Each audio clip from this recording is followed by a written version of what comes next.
Trabalhei como técnico de enfermagem por 5 anos num hospital público antigo e meio caindo aos pedaços, daqueles com corredor que rende, azulejo gasto e ares de passado. No primeiro mês eu ouvi as mesmas frases repetidas por todo mundo. Não mexe com o 309 à noite. Se for pro corredor leste, não fique olhando pros fundos. No começo eu achei que era zica, uma superstição engraçada para contar no cafezinho. Com o tempo eu passei a entender que superstição e rotina, naquele lugar, se confundiam, que rotinas por vezes escondem coisas que a gente prefere não nomear. O 309 era um quarto pequeno, no fim do corredor leste, sala velha que resistia às reformas. Tinha janela alta com grade e um ventilador que nunca funcionou direito. A porta rangia mais do que devia. Diziam que o 309 tinha sido um quarto de isolamento nos tempos em que a ala atendia casos psiquiátricos, depois virou enfermaria comum, depois devolveu o silêncio. Eu só entendi a gravidade quando comecei a receber ocorrências noturnas. Numa sexta, às 2h17, o plantão começou como qualquer outro, troca de ficha, café frio e luzes de emergência amarelando o corredor. O rádio da enfermaria chiarou com frequência estranha, como se alguém tentasse ajustar canal. Quando olhei a tela do sistema de chamados, vi uma linha desconhecida e o aviso. Quarto 309, paciente chamando. Não havia paciente. A ficha do 309 estava vazia, e a última alta tinha acontecido semanas antes. Fiquei com o estômago pesado. Peguei a lanterna, o rádio e fui. No meio do corredor o ar parecia mais denso. O som do meu próprio passo parecia distante. Passei pelo bebedouro que pingava, pela porta de vidro do refeitório onde uma cadeira fora deixada de lado. Tudo normal, mas com um tom errado. Abri a porta do 309 devagar. O quarto estava arrumado, luz morta, lençol perfeitamente esticado, mas havia um amassado no centro do colchão, como se alguém tivesse levantado depressa. O travesseiro não estava no lugar. O ar cheirava antisséptico e algo mais, um odor indefinível, metálico e fraco. O som veio do banheiro, um gemido baixo, como de dor antiga. Empurrei a porta com a lanterna virada. O espelho refletiu a luz com manchas. No reflexo, por um instante, vi uma sombra sentada, um recorte humano, curvado sobre si. Me virei num estalo. O quarto estava vazio. Mas o lençol agora estava todo enrugado, dobrado como se tivesse sido empurrado com força. A sensação, aquela de ter algo atrás dos olhos, ficou até eu voltar para a sala de enfermagem com a sensação de que alguém me acompanhará no corredor. No turno seguinte contei ao supervisor. Ele respirou e disse: "Cuidado. Às vezes se mexe o que não devia." Expliquei que tinha visto coisas, mas quando voltamos o 309 parecia ter sido arrumado há pouco, sem sinais do amassado, sem marca de pegadas. Talvez imaginação, sugeriu ele. Talvez. Mas a etiqueta no meu rádio piscava às 3h da manhã, no quarto 309, paciente chamando. E o rádio tremia como se alguém estivesse tocando a antena. Foi então que começaram meus sonhos. Sonhos que lembravam sinal de monitor cardíaco em fibrilação, picos, quedas e o silêncio que se arrasta por minutos. Nos sonhos eu entrava no 309 com uma caixa de remédios na mão e encontrava bilhetes escritos com caligrafia apressada: "E não saia daqui, devolva-me."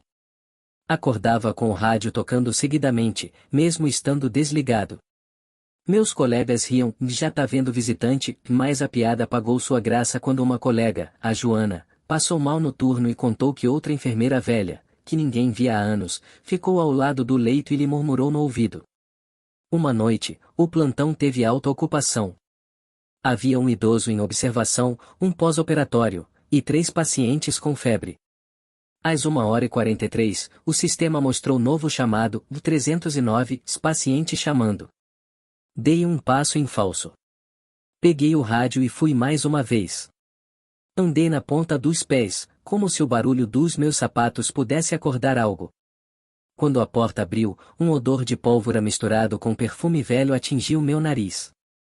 No canto do quarto, em cima de um criado mudo que eu não lembrava ter visto antes, havia uma caixinha de metal com fotografias amareladas, uma mulher sorrindo em preto e branco, um menino com bola de futebol e uma placa com o número 309 gravada com um marcador antigo. Tive vertigem. Abri a caixa. Havia um bilhete dobrado, amarelo, com linhas tremidas, e me devolvam à cama. Prometo me calar. Minha mão sacudiu. Eu sabia, por uma mistura de senso e medo, que ali as coisas tinham passado de superstição para algo que exigia cuidado. Nas semanas seguintes, a intensidade aumentou.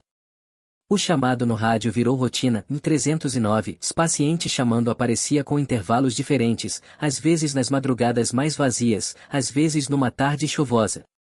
Quando o chamado surgia eu sentia um aperto no peito diferente, quase físico, que me impedia de fazer as tarefas mecânicas. As luzes da ala vacilavam como se alguém as atravessasse com pressa. Pacientes relataram sonhos com um quarto antigo e uma senhora que batia palmas. Um interno disse que acordou com um peso sobre o peito e ouviu o som de rodízios de cama passando no corredor, sem ninguém por perto. Uma noite, para testar, porque a gente tenta sempre explicar o inexplicável, deixei uma câmera pequena escondida com a visão do leito, apontada para a janela. Não era equipamento do hospital, então eu a escondi embaixo do criado. Quando revelei o arquivo no dia seguinte, tudo parecia normal, o lençol se amontoou, um ruído abafado, nada visível. Mas na trilha de áudio, às 3h07, havia um ruído que parecia uma respiração profunda seguida de uma frase sussurrada. Rodei a faixa várias vezes, aumentei o ganho, limpei ruído, nada claro. Mas havia algo que, ouvido com fone, soava como um nome. Miguel não era meu nome, mas o arrepio que me percorreu parecia passado por uma faca. Comecei a criar rituais infantis de proteção, cruz, água benta trazida por uma senhora da capela, e até um pequeno amuleto preso ao crachá. Funcionava? Não sei. Mais uma vez, num plantão em que o rádio exibiu o aviso 309 3 vezes numa hora, uma senhora internada no quarto ao lado começou a rezar alto, repetindo o nome de alguém que eu nunca tinha ouvido. A enfermeira-chefe, uma mulher pragmática, fez cara feia e mandou silêncio, mas quando passamos pelo 309 ela puxou a mão e sussurrou, não responde pro chamado. Aquelas palavras me seguiram. O ápice foi numa madrugada de chuva intensa. Havia falta de energia nos bairros vizinhos, o gerador do hospital funcionou com atraso.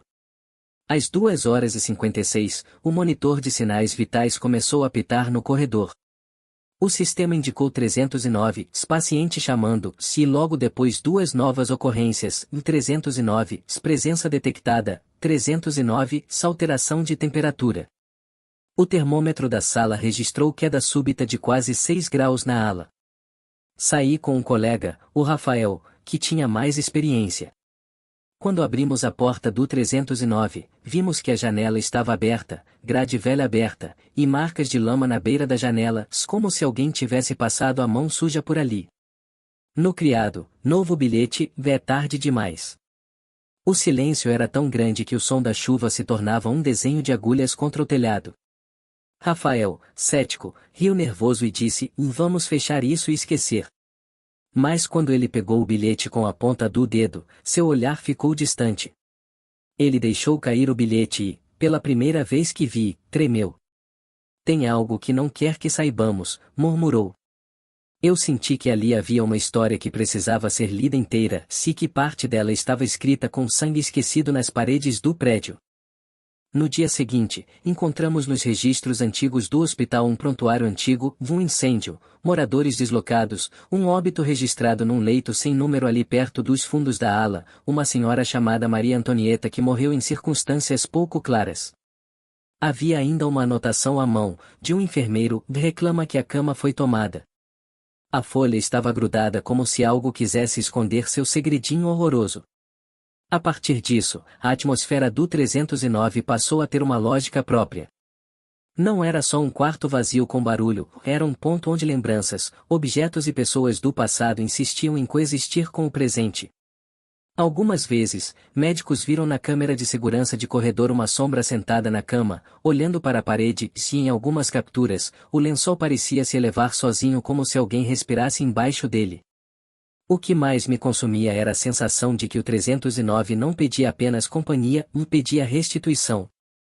Pedia de volta alguma coisa que lhe fora tomada. Encontrei laterais de arquivos onde pacientes anônimos reclamavam de camas que eu não deixavam descansar, objetos desaparecidos e de uma enfermeira, e dizem os mais antigos, que anotava tudo em um caderninho e depois sumiu. Quando decidi abandonar o turno noturno, levei comigo a certeza de que não era loucura. E ainda hoje, às vezes, quando passo na frente de um prédio antigo e fecho o olhar, consigo ver uma janela gradeada iluminando um leito vazio, se por um fracasso de segundos, ouvir um rádio me chamando, um quarto 309, paciente chamando. Depois de encontrar o bilhete amarelado dentro daquela caixa, algo mudou definitivamente na ala leste. Parecia que o hospital inteiro sentia a presença do 309, como se aquela parte do prédio tivesse respirado fundo pela primeira vez em décadas, se agora estivesse acordada, atenta, irritada. Ninguém admitia isso abertamente, claro. Médico nenhum fala de fantasma. Enfermeiro nenhum fala de aparição. Mas havia olhares. Pequenos silêncios. Reações involuntárias quando o interfone tocava. E, acima de tudo, o jeito como todos mudavam de expressão quando eu mencionava o número 1309? Não vai lá, menino. Não à noite.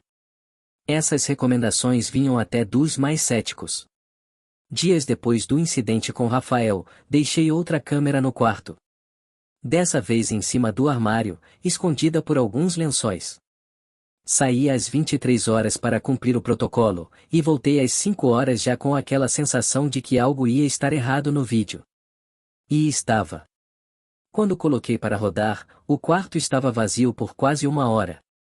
Depois, às 2 horas e 58, as sombras começaram a se mover no chão, primeiro uma, depois duas, como se alguém estivesse caminhando sem corpo. O sensor de áudio captou um som como arrastar de pés, baixo e contínuo. Às 3 horas e 3, a cama afundou sozinha. Lentamente. Como se um corpo inteiro se acomodasse sobre o colchão. A câmera saiu do foco por alguns segundos, e então voltou. Foi nesse momento que eu vi a silhueta de alguém sentada na beira da cama, curvada, cabeça baixa, braços apoiados nos joelhos. Totalmente imóvel. Sem rosto. Sem detalhes. Só a sombra, como um recorte humano. A cama voltou a ficar lisa às 3 horas e 9. Eu fiquei tão paralisado que não consegui contar para ninguém naquela manhã. Mas alguém percebeu minha expressão. Joana, que trabalhava ali há anos, parou ao meu lado e disse: "Você viu, não viu?" "O quê?" "A mulher do 309. Todo mundo vê um dia. A diferença é o que ela quer com você." Decidi investigar. Sim, todo mundo no hospital dizia para não fazer isso. Mas alguma coisa naquele lugar parecia pedir respostas. Desci até o arquivo morto, no subsolo, essa parte que ninguém usa mais porque as infiltrações deixaram as paredes pretas. Entre caixas velhas de prontuários, encontrei fichas dos anos 60, 70, 80 e finalmente o ano que eu buscava, de 1984. Havia uma pasta com o número 309. Puxei com cuidado. Os primeiros documentos eram simples, internações regulares. Nada estranho. Até chegar nos últimos papéis da pasta, presos com um clipe enferrujado. Era o registro de uma paciente chamada Antonieta de Freitas, 63 anos, que perdeu o marido e foi internada por depressão profunda depois de tentar tirar a própria vida. Nos relatórios. Paciente reclama constantemente que alguém está dormindo em sua cama. Paciente insiste que há um homem na janela. Paciente acorda gritando às 3 horas e 9. Paciente afirma que seu quarto é um dela e que ninguém pode deitar na cama. No último registro, escrito com urgência. Paciente encontrada sem vida na frente do quarto 309. Corpo em posição de fuga. Olhos abertos. Expressão de pânico. Sem sinais de agressão física. E uma nota à mão, do médico da época. Socorro. Mas não olhava para nós. Olhava para algo no quarto. Talvez nunca tenha saído de lá. Meu estômago revirou. Fechei a pasta, mas minhas mãos tremiam tanto que quase a deixei cair. A noite em que o 309 o me chamou. Voltei ao plantão seguinte decidido a ignorar aquele quarto. Mas à meia-noite o hospital inteiro ficou sem energia por 3 segundos. Quando as luzes voltaram, o sistema de chamados disparou. 309, paciente chamando. 309, paciente chamando. 309, paciente chamando. Repetindo. Sem parar. Como se algo estivesse desesperado para que eu fosse até lá. Rafael colocou a mão no meu braço e disse: Não vá. Deixe isso pra lá. Mais uma coisa no som, não sei explicar. Não era só um bip eletrônico. Era apelativo, quase humano. Fui. Me arrependi imediatamente. O corredor estava mais frio do que o normal, tão frio que uma nuvem branca saía da minha boca. As luzes do teto piscavam em sequência, uma após a outra, me guiando até o 309 como se aquilo fosse intencional. Quando cheguei à porta, senti cheiro de mofo antigo misturado com perfume floral. Um perfume velho, de senhora. Abri a porta. A cama não estava apenas afundada. Ela estava ocupada. Uma figura deitada de lado, costas viradas para mim, coberta até os ombros, cabelo branco espalhado no travesseiro. A respiração era audível. Fraca. Rápida. Eu não conseguia falar. Ou mover as pernas. Até que ela se virou lentamente. Mas não mostrou o rosto, porque não havia rosto. A pele era lisa, pálida, totalmente sem feições. Como se fosse uma máscara sem tampa. Só a depressão suave onde deveria haver olhos e boca. Ela se levantou sem dobrar o corpo, como um boneco erguido por cordas invisíveis. E apontou o braço para mim. O rádio estalou no meu bolso. Você está no lugar dela. Disse uma voz. Não era uma voz humana. Era como se várias vozes falassem ao mesmo tempo. Corri. Corri até meus pulmões queimarem. O que aconteceu depois? Fiquei 2 semanas afastado após aquele turno. Não consegui dormir, comer, viver direito. Quando retornei, o 309 estava trancado. Com um cadeado novo. E com uma placa, interditado, manutenção. Mentira. Aquilo não estava em manutenção nenhuma. Mas o mais estranho veio algumas noites depois. Às 3h09, o painel de chamados piscou. Paciente chamando. Sem número do quarto. Sem identificação. Sem origem. Apenas a mensagem. E por algum motivo que eu não entendo. O bip me lembrava o som da chamada do 309. Depois daquele chamado sem número, eu sabia que algo no hospital tinha mudado. Era como se o 309 tivesse perdido a porta e agora estivesse em todos os lugares ao mesmo tempo. A equipe tentava agir como se nada fosse diferente, mas a ala leste ficou mais silenciosa do que nunca, como se todo mundo tivesse medo de ouvir a próxima coisa que viria do painel de chamadas. Mas eu estava decidido. Eu precisava entender o que estava acontecendo. 2 noites depois da minha volta, às 3h09, o bip tocou de novo. Dessa vez, porém, o visor mostrou algo que me fez gelar. Origem: um banheiro masculino, sala leste. Paciente chamando. Aquilo não fazia sentido. O banheiro não tinha botão de chamada. Era impossível. Mas o bip não parava. Era como um dedo invisível apertando o botão, repetidamente, pedindo, implorando, exigindo que alguém fosse até lá. Peguei a lanterna. Fui. Cada passo ecoava no piso antigo, e o corredor parecia mais estreito quanto mais eu me aproximava. Quando cheguei na porta do banheiro, ouvi um som fraquíssimo, um choro. Suave. Como o choro de uma criança. Tem alguém aí? Perguntei. O choro parou imediatamente. Empurrei a porta devagar. O banheiro estava vazio, exceto por algo que eu nunca vou esquecer. A última porta da cabine estava fechada. E por baixo dela, eu vi 2 pés. Descalços. Pálidos. Virados para trás. Quem estivesse ali dentro estava em pé, mas com os pés totalmente invertidos. Eu dei 2 passos para trás, mas a porta da cabine rangeu-se e se abriu sozinha. A cabine estava vazia. Mas os pés continuavam ali. Eles não desapareceram. Não eram sombra. Eram pés reais, presos no chão, como se brotassem dele. Os dedos mexeram. Eu saí correndo. Depois disso, tive certeza de que o problema não era o 309.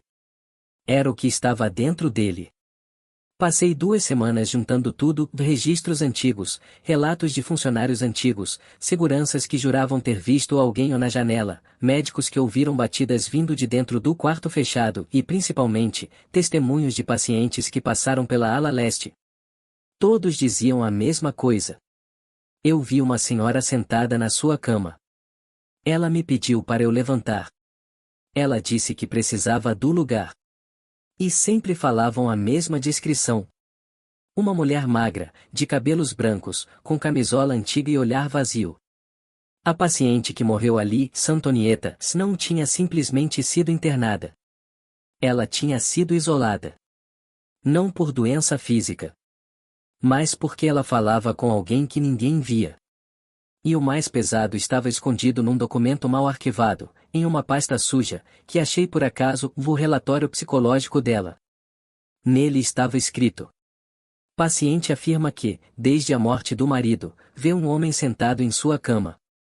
Diz que ele acorda às 3h09 e pede que ela se afaste. Paciente diz que o homem perdeu o rosto. Paciente acredita que ele morreu no quarto dela. Era claro. O 309 não era assombrado por ela. Era assombrado pelo homem que ela via.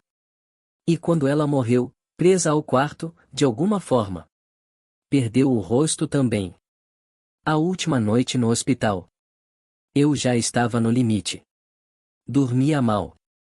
Via sombras nas esquinas do olho. Sentia cheiro de perfume antigo nos corredores vazios. Mas nada me preparou para a última noite. Era uma madrugada comum, com chuva fina e vento frio.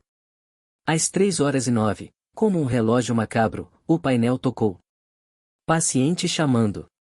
Origem desconhecida. E dessa vez, o som não parecia eletrônico. Era quase humano. Quase um choro. Fui tomado por uma coragem que não sei explicar. Peguei as chaves gerais, o rádio, a lanterna. E fui até o 309. A porta estava trancada com cadeado. Mas por alguma razão, quando toquei nele, o metal se abriu sozinho, como se estivesse esperando por mim. Entrei.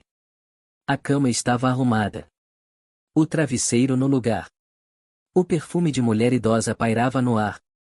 Mas algo novo estava ali. Uma segunda cama, encostada na parede oposta. Eu nunca tinha visto aquilo ali antes. Ninguém tinha colocado aquela cama. Ela simplesmente surgiu. E sobre ela havia uma marca. Uma depressão profunda, como se alguém muito pesado tivesse deitado ali por décadas. Do lado da cama antiga, havia um caderno. Peguei. Era o caderno de Antonieta. As últimas páginas estavam escritas com uma letra frenética. Ele acorda todo dia às 3h09. Ele não me quer aqui. Ele quer a cama dele. Ele quer quem dorme nela agora. Ele está vindo. Ele está na porta. E a última página dizia: se alguém entrar aqui depois de mim, que Deus ajude. O rádio estalou. Você está na minha cama. Disse a voz. Eu me virei. A luz piscou. E uma figura alta, magra, sem rosto, estava em pé diante da segunda cama, virada para mim. O corpo inteiro tremia como se estivesse em estado de rigor mortis animado. Ele apontou para mim com o braço trêmulo. Depois para a cama. Depois para mim de novo. Eu não senti medo. Eu senti convocação. Como se realmente estivesse ocupando um lugar que nunca me pertenceu. A luz apagou. O som da cama rangendo preencheu o quarto. E a respiração dele ficou tão próxima que senti no rosto. Corri. Não olhei para trás. Não parei. Não respirei. Saí do hospital pela porta dos fundos. E nunca mais voltei. Semanas depois, recebi uma mensagem de uma ex-colega. O 309 abriu de novo. Cama aparecendo arrumada. Chamado às 3h09. Um técnico novo diz que viu alguém sentado na cama. E a última frase dela. Parece que ele encontrou outra pessoa para dormir no lugar dele. O que achou desse relato? Deixe seu like para ajudar e se inscreva no canal para mais relatos assustadores como esse.